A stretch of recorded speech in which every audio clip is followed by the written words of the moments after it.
Hello everyone, welcome back to Adventures Programming. So today our question is, we have given an array of positive integers and a number x. So find if there is a pair in the array with a product equal to x. Basically क्या है, आपको x दिया हुआ है और आपको check करना है कि एरे में ऐसी दो एलिमेंट्स हैं जिनका मल्टीप्लाई करके x के इक्वल आ रहा है। जैसे आप इस एरे में देखोगे तो 10 और 400 का मल्टीप्लाई करके 10 और 40 का मल्टीप्लाई करके 400 आ रहा है, तो आपको रिटर्न करना है ट्रू। इसमें कोई भी दो एलिमेंट्स ऐसे नहीं हैं जिनका मल्टीप्लाई करके 30 आ जाए, तो इसमें आपको फॉल्स रिटर्न करना है।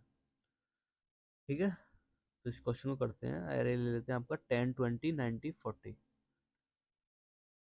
We have given a array 10, 20, 90, 9 और 90, 9 एंड 40। ये आपका एरे गिवन है आपको। ठीक है, तो इस क्वेश्चन को करेंगे टू पॉइंटर अप्रोच से। ठीक है, तो first of all I will sort this array. Sort करेंगे इंक्रीजिंग ऑर्डर में।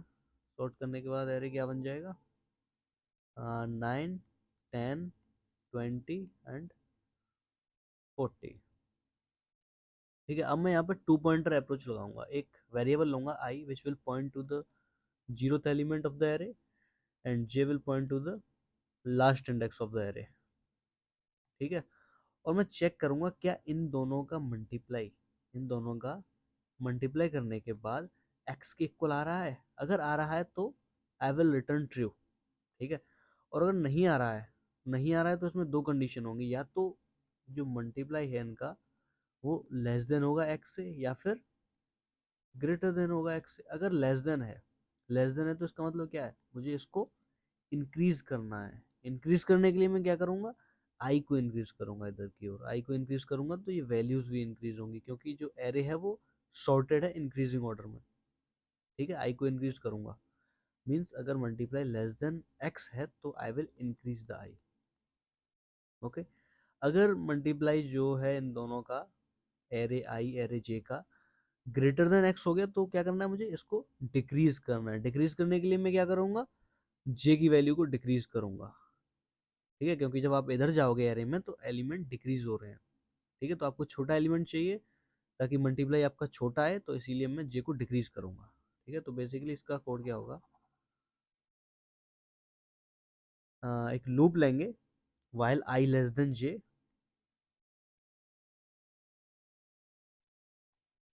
और इसमें मैं कंडीशन लाऊंगा if array I into array J. मैं एक वेरिएबल ले लेता हूँ यहाँ पर, multiply will be equal to array I into array J. ठीक है, और इसमें चेक करूंगा मैं if this multiply is equal to X then return true.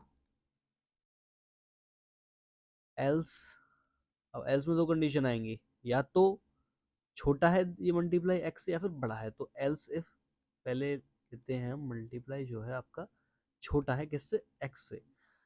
if this is less than x, then I will increase this multiply. Okay, if I want to increase it, then I have to increase the I. तो इस condition में मैं I को increase करूंगा। Else में क्या condition आएगी, ये बड़ा है x से तो इसको छोटा करना होगा, उसके लिए मैं j को डिक्रीज करूंगा। ठीक है, तो चलिए इसका कोड करते हैं। तो पहले मैं साइज ले लेता हूँ एरे का। Size n will be equal to array dot size. Okay, pointer ले लेते हैं अब, int i equal to 0 and j will be equal to n minus 1। Okay, the last index of the array. यहाँ पर loop लगाएंगे, i is less than j, तो int this multiply will be equal to array i into array j। और यहाँ पर मैं condition लगाऊंगा if this multiply is equal to x then I will return true. ठीक है, else if else if this multiply is less than X, अगर less than है तो मुझे इसको बढ़ाना है, बढ़ाने के लिए I will increase the I, else J को डिक्रीज कर दो। ठीक है, ओके। तो ये मल्टीप्लाई मैंने इसका डेटा टाइप ले लिया मैंने इंट, लेकिन मुझे चाहिए एक्स लॉन्ग लॉन्ग में है। ठीक है, यहाँ पे देखिए एक्स लॉन्ग लॉन्ग में है, मुझे चाहिए मल्टीप्लाई लॉन्ग लॉन्ग में, तो I will write here long long int. जब लॉन्ग लॉन्ग में है तो यहाँ पे मुझे मल्टीप्लाई मल्टीप्लाई करना पड़ेगा इसका। ठीक है, आपको रिटर्न करना है ट्रू, अगर ये ट्रू नहीं होता है तो मुझे लूप के बाहर आके रिटर्न कर देना है फॉल्स। कंपाइल कर देते हैं, सबमिट करके देखते हैं। हाँ, सॉर्ट तो किया ही नहीं, सॉर्ट तो किया ही नहीं अरे को, यहाँ पे सॉर्ट करना पड़ेगा, sort array dot begin and array dot